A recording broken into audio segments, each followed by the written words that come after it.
আসসালামু আলাইকুম। ক্লাস 5 আজকে আমরা জিওগ্রাফি ক্লাসে পর্বত শ্রেণী আর পর্বত শৃঙ্গ এই চ্যাপ্টারটা আলোচনা করব। এই চ্যাপ্টারটা আমাদের অনেক আগে আলোচনা করার কথা, মানে সিলেবাস অনুযায়ী। তো যেহেতু তোমাদের এক্সাম চলছিল, এক্সাম টাইমে আমাদের অনলাইন ক্লাস বন্ধ ছিল, সেই জন্য এগুলো হয়নি। তো আজকে আমরা এই চ্যাপ্টারটা আলোচনা করব। দেখো, পর্বত শ্রেণী ও পর্বত শৃঙ্গ।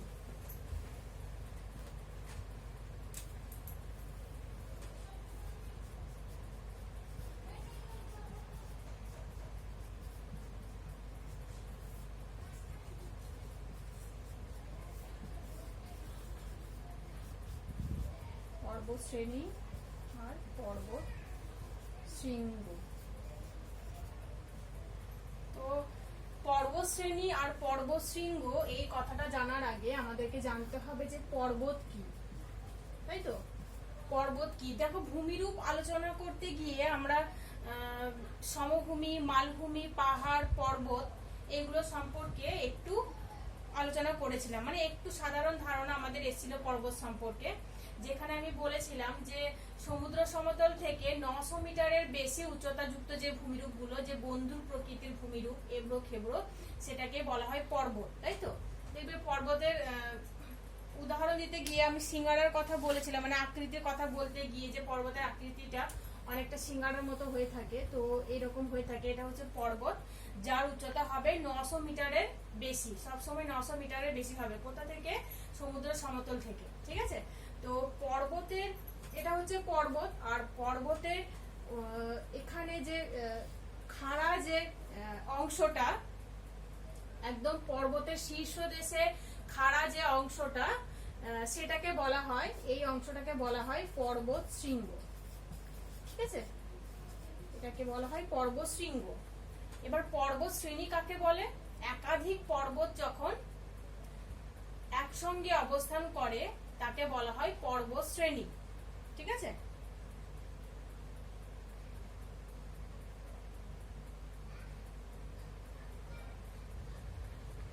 তো একাধিক পর্বত যখন শ্রেণীবদ্ধভাবে একসঙ্গে অবস্থান করে তখন সেটাকে বলা হচ্ছে পর্বত শ্রেণী।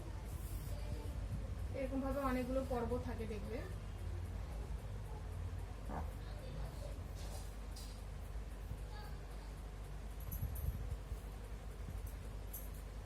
ঠিক আছে, তো এরকম পর্বত পশ্চিমবঙ্গের কোথায় রয়েছে বলতো?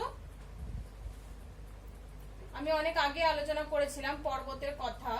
তো পশ্চিমবঙ্গের উত্তরের পার্বত্য অঞ্চলে এই পর্বত শ্রেণী বা পর্বত শৃঙ্গ দেখা যায়, তাই তো? তো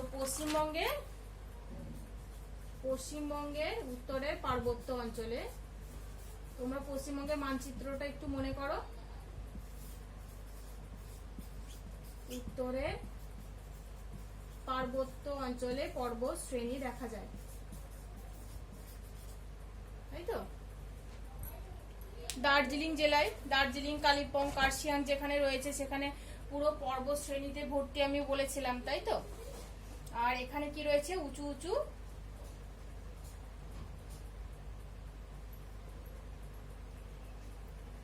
পর্বত শৃঙ্গ রয়েছে। দার্জিলিং মানে দার্জিলিং, কালিম্পং, কার্শিয়াং এইসব এলাকাগুলোতে উঁচু উঁচু পর্বত শ্রেণী রয়েছে। এখানে পর্বত শৃঙ্গও রয়েছে, তাই তো? আর পর্বত শৃঙ্গগুলো সবসময় সাদা বরফে ঢাকা থাকে। এই যে শৃঙ্গের কথা আমি বললাম, এই শৃঙ্গগুলো সবসময় সাদা বরফে ঢাকা থাকে, কারণ এখানে তাপমাত্রা খুব কম থাকে আর এখানে কি হয়? তুষারপাত হয়। তো সেই জন্যেই এই পর্বত শৃঙ্গগুলোর রং কি হয়? সাদা রঙের হয়। পর্বত শৃঙ্গগুলো সাদা রঙের হয়। কেন হয়? কারণ এখানে বরফে আবৃত থাকে, পর্বত শৃঙ্গগুলো বরফে আবৃত থাকে। তো দার্জিলিং এ সিঙ্গালীলা পর্বতশ্রেণী রয়েছে। কি পর্বতশ্রেণী রয়েছে? সিঙ্গালীলা পর্বতশ্রেণী দার্জিলিং এ রয়েছে।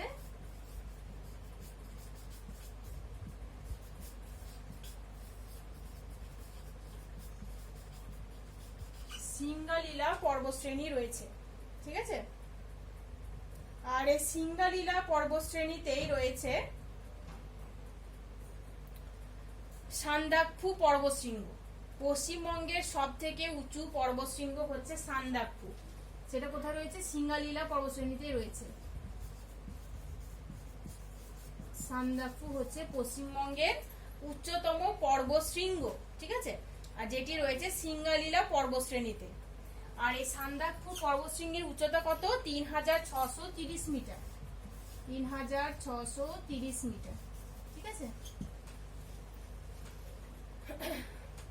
এবার দেখো এই যে পর্বত শ্রেণী রয়েছে, তো এই পর্বত শ্রেণীতে এই যে বললাম উঁচু শৃঙ্গগুলোতে বরফ আবৃত থাকে। এই বরফগুলো গলে গিয়ে কি হয়? ঝর্ণা সৃষ্টি হয়, একাধিক ঝর্ণা সৃষ্টি হয়। এবার এই একাধিক ঝর্ণা একসঙ্গে মিলিত হয়ে কি হয়? নদী তৈরি হয়। একাধিক ঝর্ণা এখানে মিলিত হয়ে নদী তৈরি হয়ে উঁচু স্থান থেকে নিচু স্থানের দিকে প্রবাহিত হয়। এগুলোকে বলা হয় বলে নদী। এইভাবে বরফ গলা জলে নদীর সৃষ্টি হয়, ঠিক আছে। যেমন মহানন্দা নদী এইভাবে সৃষ্টি হয়েছে। মহানন্দা নদী দার্জিলিং জেলার ডাউহিল থেকে উৎপন্ন হয়েছে। এটা তোমরা মনে রাখবে, হ্যাঁ, দার্জিলিং জেলার ডাউহিল থেকে মহানন্দা নদীর উৎপত্তি, এটা মনে রাখবে। তো দেখো পর্বত শ্রেণীগুলোতে কি থাকে? বরফ আবৃত থাকে, আর এই বরফ গলে গিয়ে বরফ গলা জলে ঝর্ণার সৃষ্টি হয়। আর সেই ঝর্ণা একসঙ্গে মানে একাধিক ঝর্ণা একসঙ্গে মিলিত হয়ে নদীর সৃষ্টি হয়। এইভাবে কি নদীর সৃষ্টি হয়েছে? মহানন্দা নদীর সৃষ্টি হয়েছে। এই মহানন্দা নদীটি ডাউহিল থেকে, দার্জিলিং জেলার ডাউহিল থেকে সৃষ্টি হয়েছে, ঠিক আছে, বরফ গলে গিয়ে। তো এরকমই আর একটা নদী আমরা জেনেছিলাম যে বরফ গলে সৃষ্টি হয়েছে। কি নদী বলতো?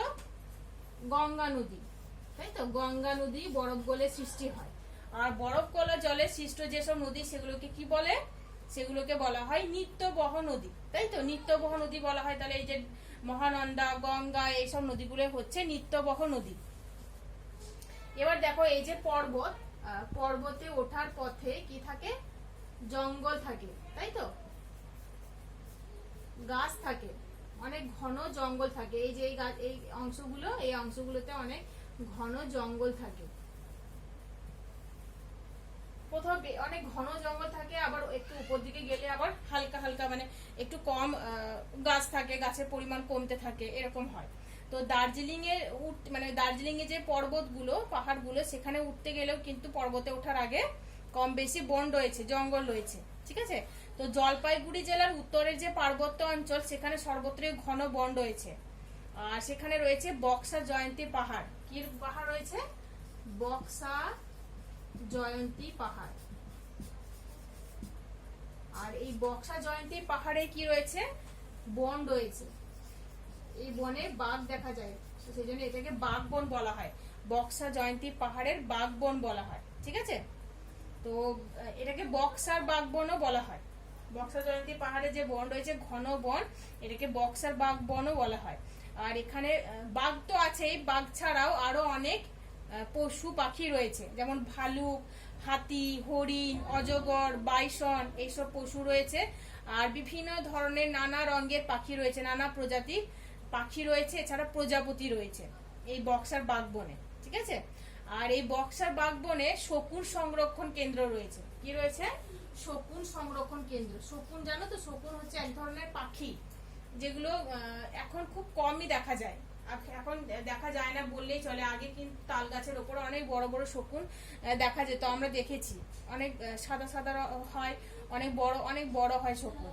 তো সেই শকুন সংরক্ষণ কেন্দ্র রয়েছে বক্সার বাঘ বনে, ঠিক আছে।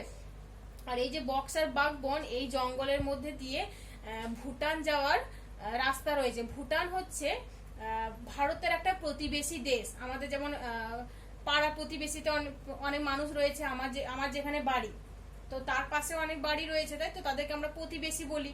ঠিক সেরকম ভারত হচ্ছে একটা দেশ। ভারতের চারিদিকে আরো ছোট ছোট দেশ রয়েছে, তো সেগুলোকে বলা হচ্ছে প্রতিবেশী দেশ। যেমন বাংলাদেশ হচ্ছে ভারতের প্রতিবেশী দেশ। পাকিস্তান হচ্ছে ভারতের প্রতিবেশী দেশ। ভারতের দক্ষিণে রয়েছে শ্রীলঙ্কা হচ্ছে ভারতের প্রতিবেশী দেশ। তো সেরকম ভুটান হচ্ছে ভারতের প্রতিবেশী দেশ। আর এই বক্সার বাঘ বনে এই ভুটান যাওয়ার একটা রাস্তা রয়েছে। আর এই বক্সার বাঘ বন দিয়ে আরেকটা রাস্তা রয়েছে, যে রাস্তা দিয়ে বাংলাদেশে যাওয়া যায়, বাংলাদেশের রংপুরে যাওয়া যায়, ঠিক আছে, এটা মনে রাখবে যে বক্সার বাগবনে দুটি রাস্তা রয়েছে। একটা রাস্তা দিয়ে ভুটান যাওয়া যায়, মানে দুটি রাস্তা রয়েছে বলবো না, একাধিক রাস্তা রয়েছে। তো একটা রাস্তা দিয়ে ভুটান যাওয়া যায়, আর একটা রাস্তা দিয়ে বাংলাদেশের রংপুরে যাওয়া যায়। ঠিক আছে, রংপুর হচ্ছে বাংলাদেশের একটা শহর। আর এই যে বক্সার বাগবন, এখানে বক্সা দুর্গ রয়েছে। বক্সা দুর্গ, এই বক্সা দুর্গের একটা ইতিহাস রয়েছে। বক্সা দুর্গটা আগে অনেক অনেক বছর আগে ভুটানের ছিল।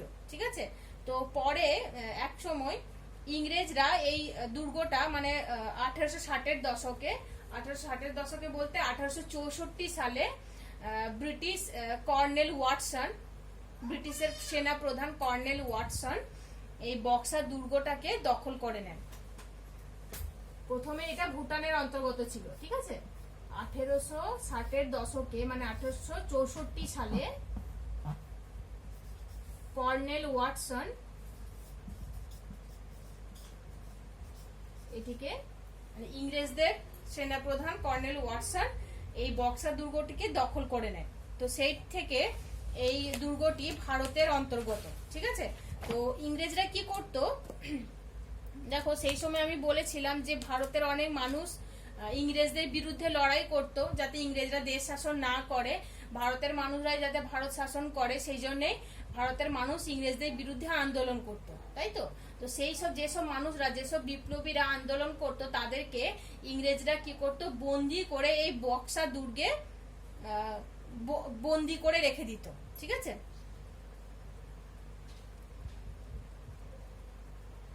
তাহলে দেখো বক্সার দুর্গ, এখান থেকে কোশ্চেন আসতে পারে যে বক্সার দুর্গ কত সালে ব্রিটিশরা দখল করেন। তো বক্সার দুর্গ 1864 সালে ব্রিটিশরা দখল করেন। ঠিক আছে, তো এই যে পার্বত্য অঞ্চলের মাঝখানে যে জঙ্গল রয়েছে, ঘন জঙ্গল, এই জঙ্গলের মাঝখান দিয়ে রেল লাইনও গেছে। মানে এখানে বললাম না যে অনেক পশু পাখি রয়েছে, তো এই জঙ্গলের মাঝখান দিয়ে রেল লাইনও গেছে।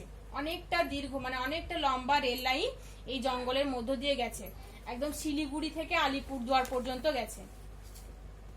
ঠিক আছে, তো শিলিগুড়ি থেকে আলিপুরদুয়ার পর্যন্ত এতটা লম্বা যে রাস্তা, রেলপথ গেছে। তো এখানে কি হয় বলতো, পশু পাখির এখানে যাতায়াত করে, মানে পশু বলতে এই যে হাতি, গন্ডার এসব রয়েছে, এরা রেল লাইনে যখন যায়, অনেক রেল লাইন তো মানে ট্রেন যখন আসে এরা তো থামে না, ট্রেন তো থামে না, আর এইসব পশুরা জানে না যে ট্রেন এলে আমাদেরকে ট্রেন লাইনে দাঁড়াতে নেই, এরা ট্রেন মানে রেল লাইন ক্রস করতে থাকে। তো সেই সময় যদি ট্রেন আসে তাহলে অনেক সময় অনেক পশু কাটা যায়, অনেক হাতি, তারপর গন্ডার এসব অনেক সময় কাটা গেছে। তো এই জন্য ক্ষয়ক্ষতি হয় অনেক। ঠিক আছে, তো এই যে বক্সার জঙ্গল, এই জঙ্গলে পশুদের অনেক ক্ষয়ক্ষতি হয় রেল লাইন যাওয়ার ফলে। ঠিক আছে, আর এই জঙ্গলে বিভিন্ন ধরনের গাছ এবং গুল্ম জন্মায়। গাছের মধ্যে দেখো সেগুন, শাল, চিলৌনি, পানিসাজ, খয়ের, শিশু, গামার এইসব গাছ দেখা যায়। আর এই অঞ্চলটাতে খুবই বৃষ্টি হয়, আর যেহেতু অনেক গাছ রয়েছে, সূর্যের আলোটা এই অঞ্চলের উপর দিয়ে প্রবেশ করতে পারে না, সূর্যের আলো বিশেষ ঢুকতে পারে না বলে এই জায়গাটা খুবই স্যাঁতসেঁতে।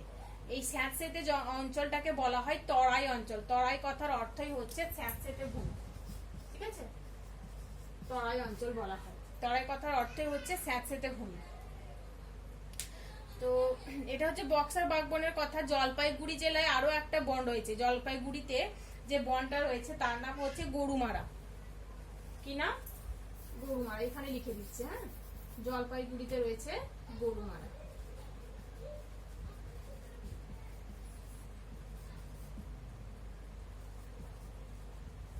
জলপাইগুড়িতে রয়েছে গরুমারা।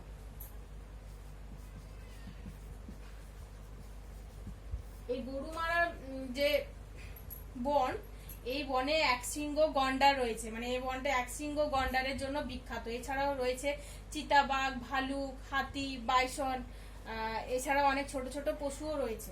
ঠিক আছে, তো এই হচ্ছে পর্বতশ্রেণী পর্বতশৃঙ্গ। তোমাদের বইয়ে যেটা রয়েছে টেক্সট বইয়ে, তোমরা টেক্সট বইয়ে 75 পাতা খুলবে, 75 পাতায় পর্বতশ্রেণী পর্বতশৃঙ্গ রয়েছে। পুরো জিনিসটা তোমরা রিডিং পড়বে ভালো করে, বইয়ে যেটা রয়েছে। আর আমি যেটা বললাম সেগুলো শুনবে। এখন আমি তোমাদের এই চ্যাপ্টার থেকে বেশ কিছু কোশ্চেন অ্যান্সার আলোচনা করে দিচ্ছি, বলে দিচ্ছি, সেগুলো তোমরা ভালো করে পড়বে। ঠিক আছে,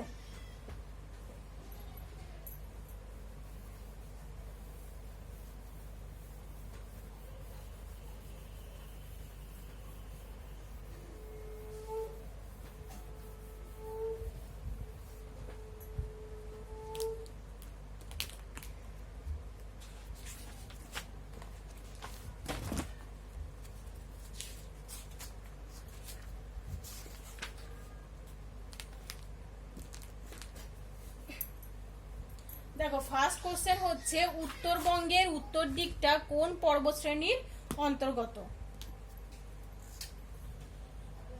উত্তরবঙ্গে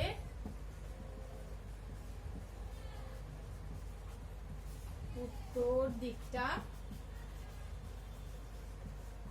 কোন পর্বতশ্রেণীর অন্তর্গত? কোন পর্বতশ্রেণীর অন্তর্গত বলো তো? হিমালয় পর্বতশ্রেণীর অন্তর্গত। হিমালয় পর্বতশ্রেণীর অন্তর্গত।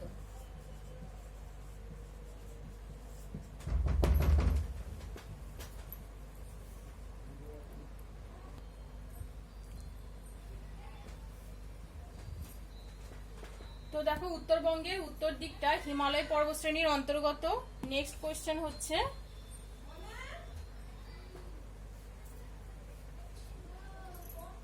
ডাউ হিল কোন জেলায় অবস্থিত? কিছুক্ষণ আগে আমি বললাম ডাউ হিল দার্জিলিং জেলায় অবস্থিত, তাই তো? ডাউ হিল কোন জেলায় অবস্থিত? দার্জিলিং জেলায় অবস্থিত। দার্জিলিং জেলায় অবস্থিত, তোমরা লিখে নেবে। হ্যাঁ, বেশি টাইম নেই তাই আমি ছোট করে লিখে দিচ্ছি। একটা বরফ গলা জলের নদীর নাম লেখো। বরফ গলা জলের নদীর নাম কি বলো তো? একটা বরফ গলা জলের নদীর নাম হলো গঙ্গা, মহানন্দা, এগুলো। ঠিক আছে, নেক্সট কোয়েশ্চেন দেখো বক্সা দুর্গ এককালে কাদের ছিল? বক্সা দুর্গ এককালে ভুটানের অন্তর্গত ছিল। এককালে কাদের ছিল?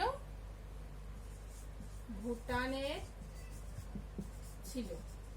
ঠিক আছে, নেক্সট কোয়েশ্চেন দেখো শকুন সংরক্ষণ কেন্দ্র কোথায় রয়েছে? শকুন সংরক্ষণ কেন্দ্র রয়েছে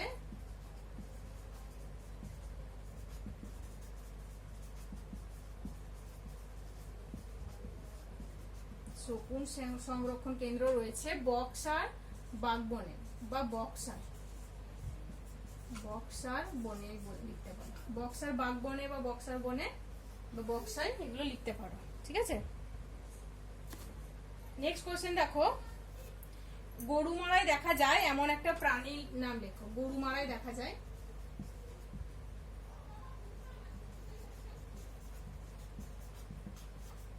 গরুমারায় দেখা যায় এমন একটা প্রাণী হচ্ছে একশৃঙ্গ গন্ডার।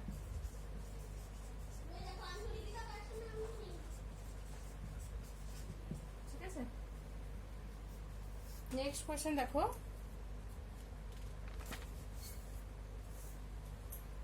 পশ্চিমবঙ্গের সবচেয়ে উঁচু পর্বতশৃঙ্গের নাম কি? পশ্চিমবঙ্গে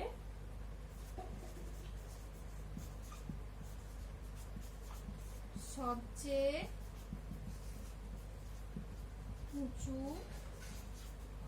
পর্বতশৃঙ্গ হলো কি বলতো? সান্দাকফু। এই কোশ্চেন আনসার গুলো তোমরা খাতায় লিখবে, লিখে আমাকে চেক করাবে। হ্যাঁ,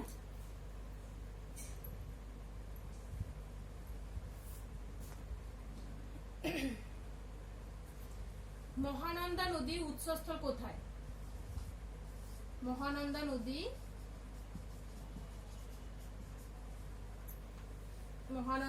নদী উৎসস্থল হলো, উৎসস্থল বলতে কোথা থেকে সৃষ্টি হচ্ছে? তো এটা সৃষ্টি হয়েছে দার্জিলিং জেলার ডাউ হিলে।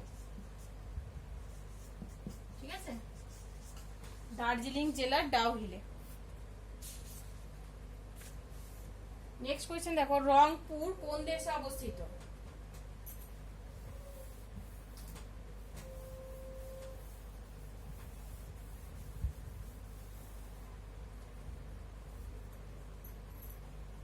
নেক্সট কোশ্চেন হচ্ছে রংপুর কোথায় অবস্থিত? কোথায় অবস্থিত বলো তো? বাংলাদেশে, তাই তো? রংপুর বাংলাদেশে অবস্থিত।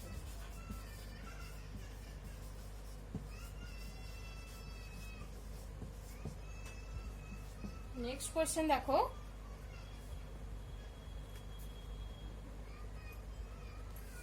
বক্সার দুর্গটি ব্রিটিশরা কবে দখল করে? বক্সার দুর্গটি ব্রিটিশরা 1864 সালে দখল করে, বা 1860 এর দশকে লিখতে পারো। 1864 সালে দখল করে, ঠিক আছে। তো তোমরা এই কোশ্চেন গুলো করো, তার সঙ্গে সঙ্গে দেখো আরো কিছু কোশ্চেন আমি বলে দিচ্ছি যেগুলো খুব ভালো করে তোমরা পড়বে। তো তোমরা তোমাদের কাছে যে আমার শিক্ষক পরিবেশ যে বইটা রয়েছে সেই বইটা বের করো, সেই বইয়ের 110 নাম্বার পেজ বের করে দেখো আমি যে কোশ্চেনগুলো বলছি সেগুলো দাগ দিয়ে নাও আর সেইগুলো পড়বে ভালো করে, হ্যাঁ। 110 নাম্বার পেজ। তো 110 নাম্বার পেজে দেখো তরাই অঞ্চল কাকে বলে সেটা করবে, 2 নাম্বার কোশ্চেন রয়েছে, মানে 2 এর দাগের যে কোশ্চেনটা, তরাই অঞ্চল কাকে বলে। আর বক্সার দুর্গ সম্বন্ধে 2-4 কথা লেখো, মানে ওটা বক্সার দুর্গ সম্পর্কে টিকা, ওটা করবে। আর মানে ওটা 5 এর দাগে রয়েছে। আর 7 এর দাগে রয়েছে দেখো বক্সার অরণ্য দিয়ে রেলপথ যাওয়ার একটি সুবিধা ও একটি অসুবিধা, মানে রেলপথ যাওয়ার ফলে কি সুবিধা হয়েছিল আর কি অসুবিধা, ঠিক আছে, ওটা করবে। আর 10 এর দাগের একটা কোশ্চেন রয়েছে দেখো, জলপাইগুড়ির গরুমারায় কোন কোন বন্য জন্তু আছে, বন্য জন্তুগুলোর নাম তোমরা করবে, ঠিক আছে। আর এদিকে 109 নাম্বার যে পেজটা, সেই পেজে একটা কোশ্চেন রয়েছে দেখবে, উত্তরবঙ্গের জঙ্গলের বৈশিষ্ট্য উল্লেখ করো, ঠিক আছে, ওই কোশ্চেনটা করবে, উত্তরবঙ্গের জঙ্গলের বৈশিষ্ট্যগুলো করো। তো এই কোশ্চেনগুলো তোমরা করো ভালো করে, তাহলেই হবে এখান থেকে। আর তোমাদেরকে যেগুলো আমি বললাম, যেগুলো বোর্ডে লিখে দিলাম সেগুলো, আর যেগুলো আমি বললাম 110 নাম্বার পেজ থেকে করতে, সেগুলো তোমরা খাতায় লিখে আমাকে চেক করাবে, ঠিক আছে। আসসালামু আলাইকুম।